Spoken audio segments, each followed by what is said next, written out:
بسم الله الرحمن الرحيم. الحمد لله رب العالمين، والصلاة والسلام على أشرف الأنبياء وسيد المرسلين سيدنا وحبيبنا محمد وعلى آله وأهل بيته وصحبه أجمعين.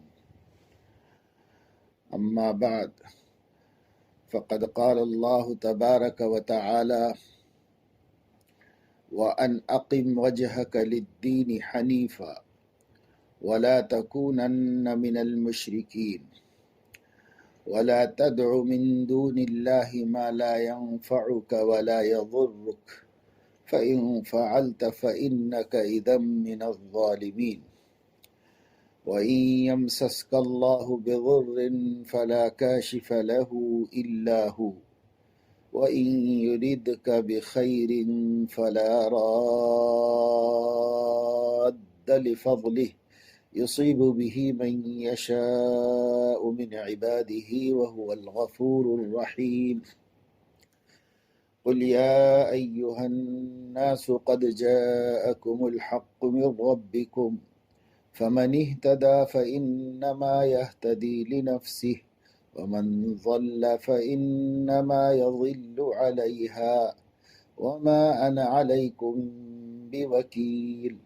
واتبع ما يوحى إليك واصبر حتى يحكم الله وهو خير الحاكمين. صدق الله العظيم.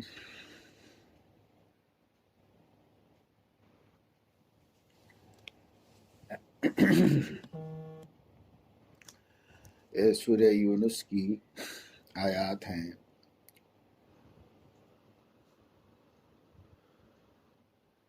اللہ تبارک و تعالی شانہ نے سیدنا محمد الرسول اللہ صلی اللہ علیہ وسلم کو خطاب کر کے مکہ کے مشرکوں کے سامنے دعوت توحید کے سلسلے میں دو ٹوک باتیں کچھ سنانے کا حکم دیا، اور یہ بتایا کہ آپ فرما دیجئے کہ لوگوں، اگر تم کو میرے دین کے بارے میں کوئی شک شبہ ہے اور تمہارا دل نہیں مانتا یا تم ایمان نہیں لانا چاہتے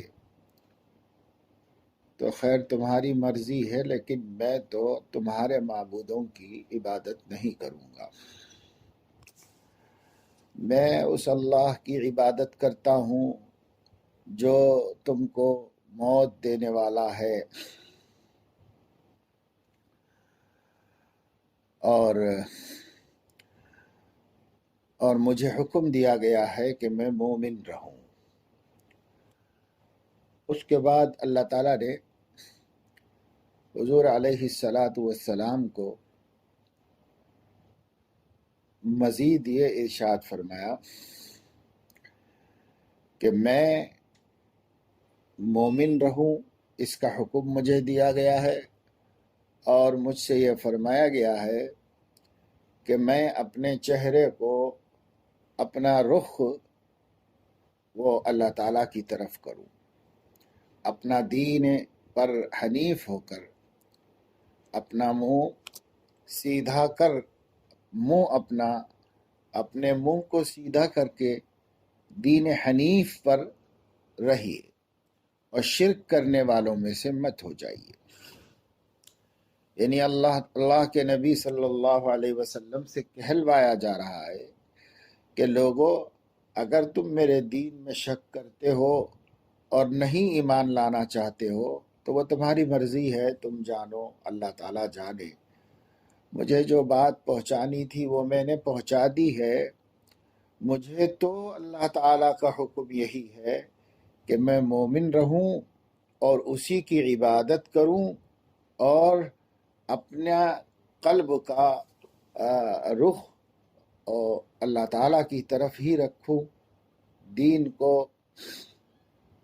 دین اسلام کو جو ہے کہیں ہو کر رہوں اور مشرکین میں سے نہ ہو جاؤں۔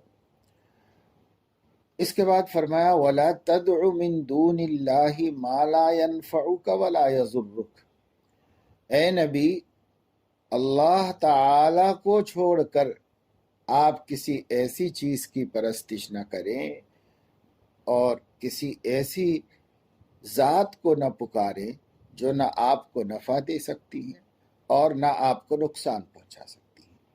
یعنی اللہ تعالیٰ کے غیر میں نہ کسی کو نفع پہنچانے کی طاقت ہے نہ نقصان پہنچانے کی طاقت ہے. اللہ تعالیٰ ہی جو چاہے وہ فیصلہ کرتا ہے اور اللہ ہی کا حکم نافذ ہے اور اللہ ہی کا اقتدار قائم ہے اور اللہ ہی کی بات چلتی ہے. اس میں کوئی کسی قسم کا دخل نہیں دے سکتا، کوئی شریک نہیں ہے. آدمی کو مدد کی جو ضرورت ہوتی ہے جب اس کی اپنی بساط اور اپنی طاقت ختم ہو جاتی ہے. روزمرہ زندگی میں ہم دیکھتے ہیں کہ جو کچھ آدمی خود کر سکتا ہے اس میں وہ کسی کی مدد نہیں لیتا. جب اس کو اب یہ محسوس ہوتا ہے کہ یہ کام میں نہیں کر پاؤں گا اور عجز کا خیال ذہن میں آ جاتا ہے، اعتراف ہو جاتا ہے، تو وہ کسی سے مدد چاہتا ہے، کسی کو پکارتا ہے، کسی کا تعاون طلب کرتا ہے. تو ظاہر ہے کہ جب ہم عاجز ہوں اور مدد کی ہمیں ضرورت پیش آ گئی تو کسی اور عاجز کے آگے ہاتھ پھیلائیں گے تو فائدہ کیا ہے؟ اس لیے اللہ تعالیٰ نے فرمایا کہ یوں روزمرہ کی ضروریات میں انسان ایک دوسرے کی تعاون لیں، ایک دوسرے کو تعاون دیں. وہ انسانی شرافت اور انسانی اخلاق کا تقاضا ہے. لیکن دھیان میں یہ بات رہے کہ اپنی ذات سے کسی میں اس بات کی طاقت نہیں ہے کہ وہ کسی کو نفع پہنچائے یا کسی کو نقصان پہنچائے. جب ایسی بات ہے تو دھیان ایمان والے کا سب سے پہلے اللہ تعالیٰ کی طرف جانا چاہیے. جب بھی آپ کو حاجت ہو، ضرورت ہو، اللہ کی طرف توجہ کرے.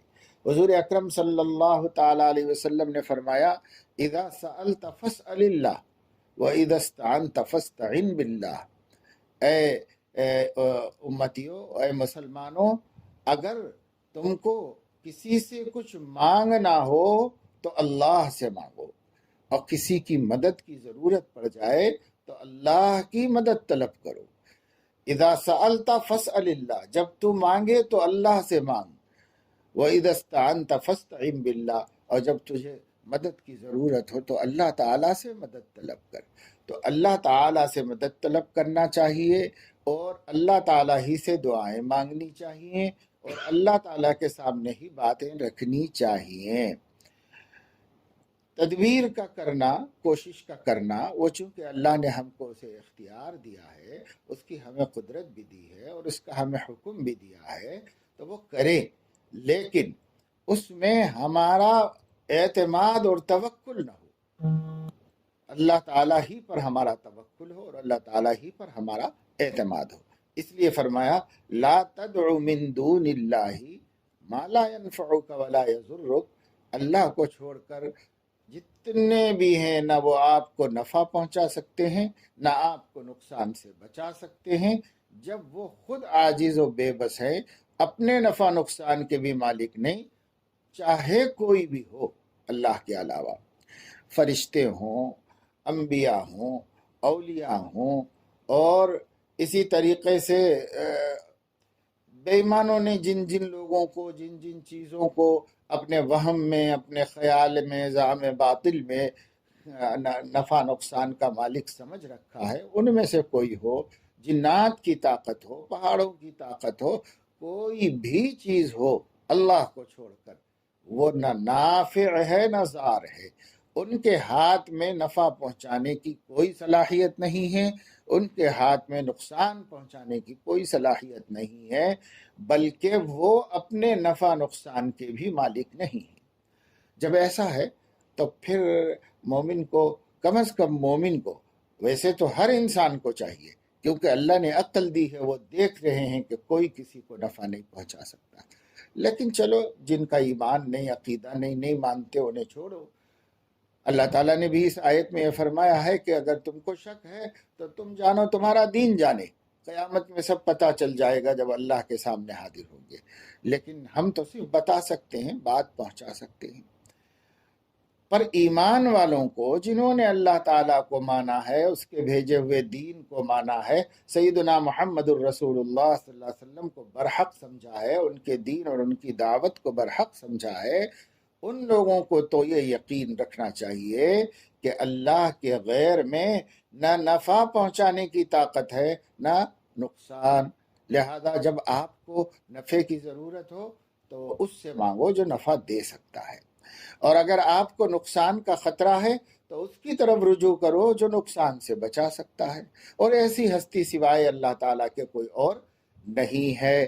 تو فرمایا لا تدعو من دون اللہ ما لا ينفعك ولا يضرك فإن فعلت فإنك إذا من الظالمین۔ اے نبی، اگر آپ نے اللہ کے غیر سے مدد طلب کی، اگر ایسا کام آپ نے کیا جس سے منع کیا جا رہا ہے، تو پھر ایسی صورت میں آپ ہی ظالم ہو جائیں گے، یعنی اپنے آپ پہ خود ہی ظلم کر لیں گے۔ یعنی جب اللہ اس کی پکڑ کرے گا تو پھر سزا ملے گی، اور سزا ملے گی تو یہ سزا اللہ کی طرف سے آپ پر ظلم نہیں ہوگا، بلکہ آپ کا اپنے اوپر کیا ہوا ظلم ہوگا۔ اللہ تعالیٰ تو سزا دے رہا ہے، یعنی جرم کی پاداش میں اللہ تعالیٰ سزا دے رہا ہے۔ جرم کس نے کیا؟ تو جو جرم کیا ہے وہی ظالم ہے، مجرم ہی ظالم ہے، اس نے اپنے آپ پہ خود ہی ظلم کر لیا ہے۔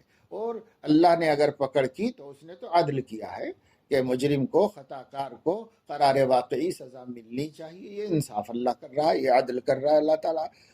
لیکن سزا کا سبب کون ہوا؟ سزا کا سبب ہوا، دوزخ میں جانے کا سبب ہوا، اللہ کے مواخذے و پکڑ کا سبب ہوا تمہارا اپنا عمل، تو ظالم تو تم ہی ہو گئے۔ اس لیے قرآن مجید میں جگہ جگہ اللہ تعالیٰ نے فرمایا وَمَا ظَلَمَهُمُ اللَّهُ وَلَكِنْ كَانُوا أَنفُسَهُمْ يَظْلِمُونَ۔ جن قوموں کی اللہ نے اس دنیا میں پکڑ فرمائی ہے یا آخرت میں پکڑ فرمائیں گے، اللہ نے ان پہ کوئی ظلم نہیں کیا، انہوں نے ہی اپنے آپ پہ ظلم کر لیا تھا۔ اس لیے کہ جب ان کا ایک ہی خالق و مالک ہونا ان کو ان کے اللہ کے داعیوں نے بھی بتایا تھا، اور اللہ نے جو ان کو عقل دی تھی اس عقل نے بھی بتایا تھا۔ تو جب عقل نے بھی بتایا اور اللہ کے داعی نے بھی بتا دیا تھا تو ان کو بات مان لینی چاہیے تھی، اور اللہ کے غیر کو نافع اور ضار نہیں سمجھنا چاہیے تھا۔ اللہ کے غیر میں کسی قسم کی کوئی طاقت ہونے کا اعتقاد نہیں رکھنا چاہیے تھا۔ اللہ کے بندوں کو، اللہ تعالیٰ کی مخلوقات کو اللہ تعالیٰ کی صفات میں دخیل نہیں ماننا چاہیے تھا۔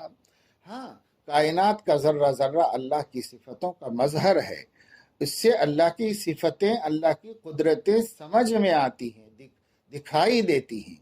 جیسے کہنے والے نے کہا ہے کہ گلستہ میں جا کے ہر ایک گل کو دیکھا، تیری ہی سی رنگت، تیری ہی سی بو ہے، یعنی ہر چیز سے اللہ سمجھ میں آ رہے ہیں، ہر چیز سے اللہ کی قدرت کا یقین آ رہا ہے، اللہ تعالیٰ کے وجود کا یقین آ رہا ہے کہ اللہ موجود ہے، تبھی تو یہ چیز موجود ہے، یہ چیز اپنے آپ کیسے موجود ہوگی؟ تو اس لیے ایک ایک چیز کو جب آدمی دیکھتا ہے تو ساری کائنات اللہ تعالیٰ کے موجود ہونے اور اس کے قادر مطلق ہونے اور اس کے یکتا و یگانہ ہونے کی مظہر تو ہے، یعنی اس کا ثبوت اور اس کی دلیل اور اس کی علامت و آیت ہے، لیکن اس میں سے کسی میں اللہ نے اپنی کسی قدرت کو رکھ نہیں دیا ہے با اختیار بنا کر۔ اگر اللہ تعالیٰ کی مخلوقات میں اللہ تعالیٰ نے کوئی قدرت رکھی ہے، اپنی قدرت میں سے کوئی حصہ رکھا ہے، تو وہ صرف انسان ہے کہ اس میں اللہ تعالیٰ نے ایسی قدرت رکھ دی ہے کہ وہ ارادہ و اختیار سے کچھ کر سکتا ہے، اس کی اللہ تعالیٰ نے انسان میں قدرت رکھی ہے۔ تو اور جب وہ خود سب سے اشرف ہے اور اسی کو قدرت دی گئی ہے کچھ کرنے کی اور فیصلے کرنے کی، اچھے برے کو سمجھنے کی، قدم اٹھانے کی، ارادہ کرنے کی، اسباب اختیار کرنے کی، وہ جا کر دوسری مخلوقات کو ہاتھ جوڑے اور دوسری مخلوق کے ساتھ میں کھڑا ہوا ہے مدد طلب کرنے کے لیے، ایسی جو خود اس کی محتاج ہے۔ تو یہ کتنی ظلم کی بات ہے اور یہ کیسی زیادتی ہے. اس لیے اللہ تعالیٰ فرما رہے ایسا ہرگز نہ کیجیے. پیغمبر تو ایسا کرتا نہیں ہے، لیکن اللہ تعالیٰ پیغمبر کو خطاب کرتے ہیں یہ آخری وارننگ دینے کے لیے اپنے بندوں کو کہ دیکھو میں نے تو اپنے بھیجے ہوئے نبی ہی کو کہہ دیا ہے اب تم لوگ کس شمار میں ہو. اس لیے اللہ تعالیٰ بطور آخری وارننگ کے اور بطور قطعی فیصلے کے اللہ تعالیٰ نبی سے کہتا ہے کہ فَإِن فَعَلْتَ فَإِنَّكَ إِذًا مِّنَ الظَّالِمِينَ. جیسے اس سے پہلے ایک درس میں یہ آیت آئی تھی کہ اللہ تعالیٰ نے فرمایا لَإِنْ أَشْرَكْتَ لَيَحْبَطَنَّ عَمَلُكَ وَلَتَكُونَنَّ مِنَ الْخَاسِرِينَ. اے نبی اگر آپ نے شرک کیا تو آپ کے بھی اعمال حبط کر لوں گا اور آپ بھی نقصان اٹھانے والوں میں سے ہوں گے. تو اسی طرح یہاں فرما رہا ہے فَإِن فَعَلْتَ فَإِنَّكَ إِذًا مِّنَ الظَّالِمِينَ. اگر آپ نے غیر اللہ سے مدد طلب کی تو پھر اس وقت آپ ہی ظالم قرار پائیں گے. تو یہ نبی کرتے نہیں ہیں اور نبی سے اس کا کوئی خطرہ اندیشہ بھی نہیں ہے. نبی تو اللہ کی امان میں اس کی حفاظت میں ہوتا ہے اور تمام مسلمانوں کا عقیدہ ہے کہ نبی معصوم عن الخطا ہوتا ہے. تو نبی یہ سب کرے گا تھوڑا ہی، لیکن اللہ تعالیٰ نبی کو مخاطب کرتا ہے تو یہ اس کی قطعی وارننگ اور فائنل وارننگ ہوتی ہے اپنے بندوں کو کہ دیکھو میں کہاں تک کر رہا ہوں کہ میں اپنے محبوب کو جس کو خود اپنی حفاظت میں رکھا ہوا ہوں جب اس کو میں وارننگ دے رہا ہوں تو آپ لوگ اپنا سمجھ لیں انجام. اس لیے ٹھیک ٹھیک چلو، سیدھے رہو، صرف اللہ سے جڑو، اللہ کے سامنے دست پھیلاؤ، اللہ سے مانگو، اللہ تعالیٰ سے طلب کرو، اللہ سے امید رکھو، اللہ سے ڈرو، اللہ تعالیٰ کو نافع سمجھو، اللہ تعالیٰ ہی کو ضار سمجھو. اللہ تعالیٰ چاہے تو ضرر پہنچے گا، اللہ تعالیٰ چاہے تو نفع پہنچے گا. اسی کو اگلی آیت میں فرمایا وَإِن يَمْسَسْكَ اللَّهُ بِضُرٍّ فَلَا كَاشِفَ لَهُ إِلَّا هُوَ. اور اگر اللہ تعالیٰ آپ کو اے نبی صلی اللہ علیہ وسلم کوئی نقصان پہنچانا چاہے تو فلا کاشف لہ الا ہو، اس نقصان کو آپ سے دور کرنے والا سوائے اللہ کے کوئی اور نہیں ہے. وَإِن يُرِدْكَ بِخَيْرٍ فَلَا رَادَّ لِفَضْلِهِ. اور اگر اللہ آپ کو بھلائی پہنچانے کا ارادہ کرے تو پھر اللہ کے فضل کو آپ سے روکنے والا کائنات میں کوئی نہیں ہے. کوئی بھی پوری دنیا مل کر آپ کو اس اللہ کے ارادے سے روک نہیں سکتی. اس لیے اللہ کسی کو بھلا کرنا چاہے تو کوئی روک نہیں سکتا، اور اللہ کسی کا برا کرنا یعنی اللہ تعالیٰ کسی سے انتقام لینا چاہے، پکڑ کرنا چاہے، سزا دینا چاہے تو کوئی دنیا کی طاقت اس کو روک نہیں سکتی، اللہ ہی روک سکتے ہیں. یصیب بہ من یشاء من عبادہ. اللہ تعالیٰ اپنے بندوں میں سے جس کو چاہتا ہے اپنا خیر اور اپنا فضل پہنچاتا ہے. وہو الغفور الرحیم. اور اللہ تعالیٰ ہی بہت بخشنے والے، بہت مہربان ہیں. یہ اللہ تعالیٰ نے اصلاً مشرکین کو سنانا چاہا ہے اور مشرکین کو خطاب کرنے کے واسطے اپنے نبی کو خطاب کیا ہے اور ان کو کوئی دو ٹوک باتیں سیدھی سیدھی سنا دی ہیں. اور سنا دی ہیں دراصل کس کے لیے؟ مشرکین کے لیے، کفار کے لیے، اور اہل ایمان میں سے جو لوگ ڈلم الیقین ہوں اور جو ہیں اپنے عقیدوں کے اندر جو ہے بالکل شک شبے کے اندر مبتلا رہتے ہوں، اور کچھ ادھر بھی کچھ ادھر بھی، کبھی کسی پہ نظر، کبھی مخلوق پہ، کبھی خالق پہ، کبھی اللہ تعالیٰ ہی کی بات کر لیتے ہیں، کبھی اللہ کے بندوں ہی کے جو ہاتھ جوڑ لیتے ہیں، کبھی ادھر کبھی ادھر ہوتے رہتے ہیں. مذبذبین بین ذالک لا الہ ہؤلاء ولا الہ ہؤلاء. یہ لوگ توحید و شرک کے بیچ میں مذبذب رہتے ہیں، نہ ادھر ہی پورے جھکتے ہیں نہ ادھر ہی پورے. ایسے بھی بہت سے ایمان والے بھی ہوتے ہیں، گڑبڑ عقیدوں والے. تو اللہ تعالیٰ سب ہی سے کہہ رہا ہے ٹھیک ٹھیک دیکھو میں نبی سے کر رہا ہوں بات دو ٹوک، اور جب نبی سے کر رہا ہوں تو امت کے شمار میں آتی ہے، کسی حساب میں آتی ہے. لہذا امت کو سیدھے سیدھے اللہ سے جڑ جانا چاہیے اور اللہ تعالیٰ کے سامنے اپنے گناہوں، اپنے قصوروں اور اپنی نافرمانیوں کا اعتراف کر لینا چاہیے اور اللہ تبارک و تعالی شانہ سے ہی رجوع کرنا چاہیے. آپ اچھے ہوں، نعمتوں میں ہوں، صحت مند ہوں، جوان ہوں اور تمام صلاحیتوں کے ساتھ ہوں اور تمام خوشیاں مل رہی ہیں، امن ہے، امان ہے، اور کھانے پینے برتنے کی نعمتیں موجود ہیں، اتنا مال ملا ہوا ہے کہ کوئی ڈر خوف خطرہ بھی نہیں ہے مستقبل میں، ٹھیک ہے، سب کچھ اللہ کا دیا ہوا ہے، کھاؤ پیو مطمئن رہو خوش رہو، مگر متکبر نہ بنو، متکبر نہ بنو کہ آدمی ذرا سا نعمتوں میں نہال ہوا اور بس اپنے کو خدا سمجھ بیٹھا، اور اس کے اندر خدا تعالیٰ کی طرف سے دھیان ہٹ گیا، دینے والے منعم کو بھول گیا، اللہ کی طرف سے دھیان ہٹ گیا، اللہ کو بھول گئے اور اکڑ پھو کرنا شروع کر دیا اور انانیت پر آ گئے۔ تو یہ بہت خراب بات ہے۔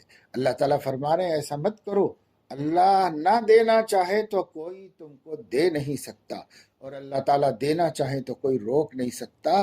اللہ تعالیٰ سے پنگا مت لو، اور اللہ تبارک و تعالیٰ شانہ اس کے غضب کو مت چھیڑو، بندے بن کر رہو، ساری نعمتیں استعمال کرو، برتو، بندے بن کر کرو، باغی بن کر مت کرو۔ باغی بن کر کرنا اس کو کہتے ہیں کہ نعمتوں سے دماغ اتنا خراب ہو جائے کہ اللہ کون، اللہ کا حکم کیا، نبی کون، کوئی بات نہیں، قرآن کیا چیز ہے، کچھ پرواہ نہیں، بس اپنی انا اور اپنے اندر فرعونیت آ گئی، غرور آ گیا۔ اگر اللہ تعالیٰ ڈوری کو کھینچے گا تو بڑے بڑے دولت مند در در کے محتاج و بھکاری بن کے رہیں گے۔ اس لیے ہمیں حکم دیا گیا ہے کہ ایسا مت کرو۔ حضرت مفکر اسلام مولانا ابو الحسن علی ندوی رحمہ اللہ کی والدہ بڑی صالحہ قانتہ تھیں اور بڑی اچھی شاعرہ بھی تھیں۔ وہ فرماتی ہیں کہ مت ہنسو دیکھ کے تقدیر کو پلٹے کھاتے، دیر لگتی نہیں تقدیر کو پلٹے کھاتے۔ اس لیے دوسروں کے بدلے ہوئے حالات کو، دوسروں کی کمزوری کو اور دوسروں کے محتاجی کو دیکھ کے ترس تو کھاؤ، رحم تو کرو، لیکن ان کو حقیر نہ سمجھو، اس واسطے کہ کب کس کے حالات اللہ بدل دے کوئی مسئلہ نہیں، ایمان اور دین کے اعتبار سے بھی بدل دے سکتا ہے، اس لیے کہ بندوں کے قلوب اس کی دو انگلیوں کے بیچ میں ہیں، یتقلبہ کیف یشاء، جدھر چاہے پھیر دے، ہدایت کی طرف پھیر دے تو وہ بیٹھے بیٹھے ہدایت سے سرفراز ہو جائے گا، اور اگر ایک ہدایت یاب کا دل اللہ نے خدا نہ کرے بدل دے تو اللہ تعالیٰ ادھر پلٹ دے تو ایک بیٹھا بیٹھا نیک آدمی، ایک بڑے سے بڑا ولی بھی اچانک تلی بن جا سکتا ہے، اور اچانک کفر و شرک میں اور بغاوت میں اور شرم اور بے عزتی کے کاموں میں مبتلا ہو جا سکتا ہے۔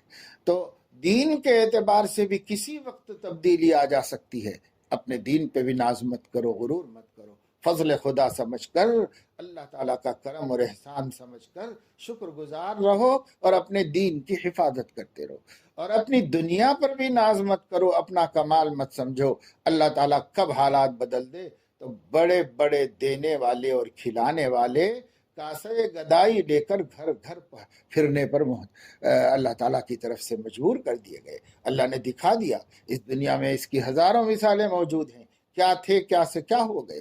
اس لیے جو ہے کہنے والے نے کہا ہے کہ کیسے کیسے ایسے ویسے ہو گئے، اور ایسے ویسے کیسے کیسے ہو گئے۔ تو اس وجہ سے کبھی بھی آدمی اللہ تعالیٰ کے مقابلے میں استکبار نہ کرے، غرور نہ کرے۔ اس لیے فرمایا یصیب بہ من یشاء من عبادہ وہو الغفور الرحیم، اللہ اپنے خیر کو، اپنے فضل کو اپنے بندوں میں سے جس کو چاہتا ہے پہنچاتا ہے اور اسے عطا کرتا ہے، وہ بہت بخشنے والا مہربان ہے۔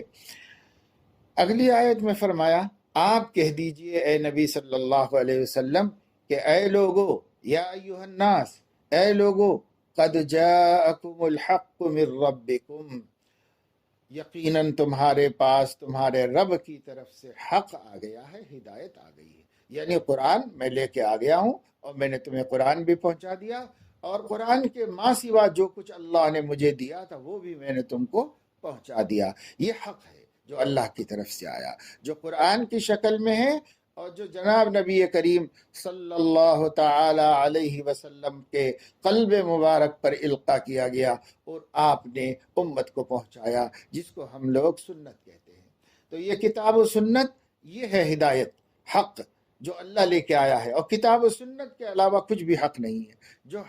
جو کتاب و سنت ہے وہ حق ہے، اور جو کتاب و سنت سے ثابت ہے وہ حق ہے۔ تو قد جاءکم الحق من ربکم، یقیناً تمہارے پاس تمہارے رب کی طرف سے حق و ہدایت آ گئی ہے۔ فمن اہتدی فانما یہتدی لنفسہ، بس اس حق سے جس نے ہدایت پائی اس نے اپنے آپ کے لیے ہدایت پائی، یعنی اس کا نفع اسی کو پہنچنے والا ہے۔ ومن ضل فانما یضل علیہا، اور اگر جو کوئی بھٹک جائے تو بھٹک جائے، اس کا بھٹکنے کا وبال اسی کے اوپر ہوگا، نہ قرآن کا کوئی نقصان ہوگا، نہ نبی کا کوئی نقصان ہوگا، نہ اللہ کا کوئی نقصان ہوگا۔ کسی کے بھٹکنے سے اللہ رسول کا کوئی نقصان نہیں، ہر بھٹکنے والے کا نقصان اسی کے اوپر پڑے گا، گمراہی کا وبال اسی کے اوپر آئے گا۔ وَمَا أَنَا عَلَيْكُمْ بِوَكِيلٍ، اور میں یعنی نبی سے کہلوایا جا رہا ہے، اور میں تم لوگوں کے کاموں کا ذمہ دار نہیں ہوں، میں داعی ہوں، میرے ذمے اللہ کی بات پہنچانا ہے۔ ما علی الرسول الا البلاغ المبین، تو ما انا علیکم بوکیل، میں حق پہنچا دیا، حق کو ہدایت تمہارے سامنے رکھ دیا۔ اب جو کوئی اس کو قبول کرے گا اپنے فائدے کے لیے، اور جو ٹھکرائے گا اپنے نقصان کے لیے، میں تمہارے کاموں کا ذمہ دار نہیں ہوں، اپنے اپنے کاموں کے تم خود ہی ذمہ دار ہو، اور تم خود ہی اللہ تعالیٰ کے سامنے اس کا حساب چکاؤ گے، جواب دو گے۔ یہ اعلان کے بعد اللہ تعالیٰ نے خود ہمارے نبی صلی اللہ علیہ وسلم سے فرمایا وَاتَّبِعْ مَا يُوحَىٰ إِلَيْكَ، اور اے نبی صلی اللہ علیہ وسلم کوئی چلے نہ چلے، آپ پر جو وحی بھیجی گئی ہے اسی وحی کا اتباع کیجئے قرآن کے مطابق، اور جو کچھ ہم نے آپ کو اور علم دیا ہے اس علم کے مطابق چلیے، اسی پر عمل کیجئے۔ وَاصْبِرْ، اور اس پر جمے رہیے، حتیٰ یحکم اللہ، یہاں تک کہ اللہ کا حکم آ جائے۔ اللہ تعالیٰ کا حکم، اللہ تعالیٰ کے حکم آ جانے سے مراد یہ ہے کہ اللہ تعالیٰ آپ کے باغیوں کا آپ کے سامنے آپ کی حیات طیبہ میں انہیں ٹھکانے پہنچائے اور انجام لگائے، جو بھی وہ بدعملیاں کر رہے ہیں اور مخالفت اور بغاوت کر رہے ہیں، یا پھر یہ کہ اللہ تعالیٰ کا فیصلہ قیامت کا آ جائے اور اس میں پھر اللہ تعالیٰ ہر ایک کو اس کے کیے کا انجام تک پہنچائے گا۔ وَهُوَ خَيْرُ الْحَاكِمِينَ، اللہ تعالیٰ بہترین فیصلے کرنے والے ہیں اور بہترین حاکم ہیں۔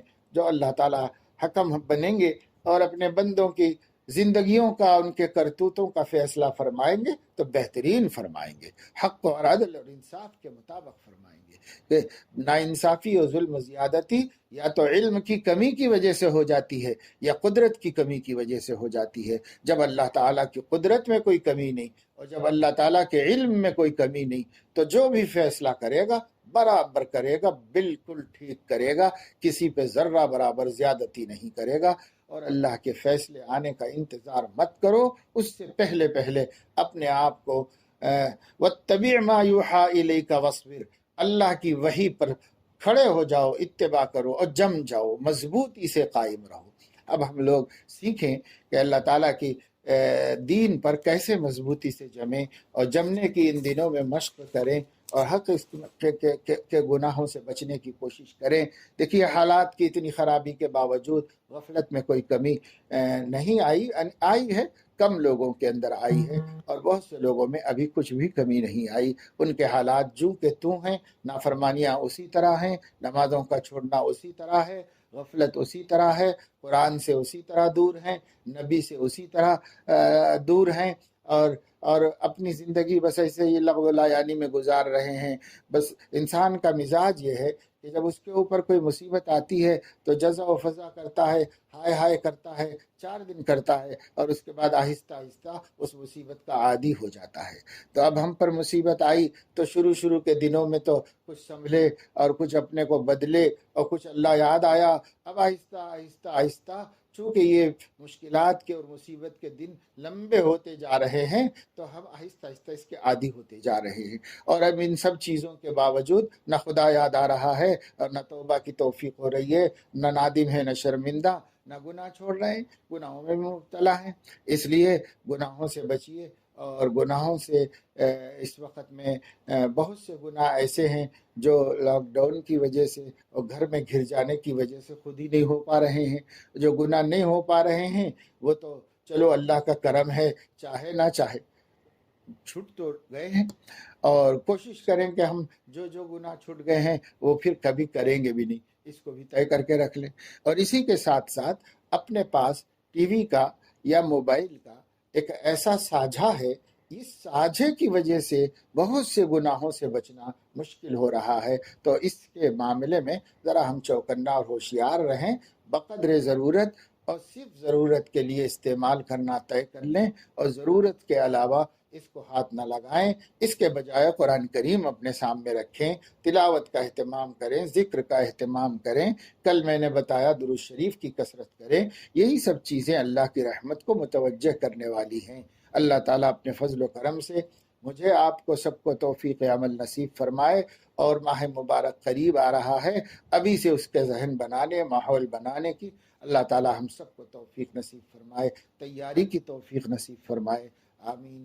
وآخر دعوانا ان الحمد للہ رب العالمین۔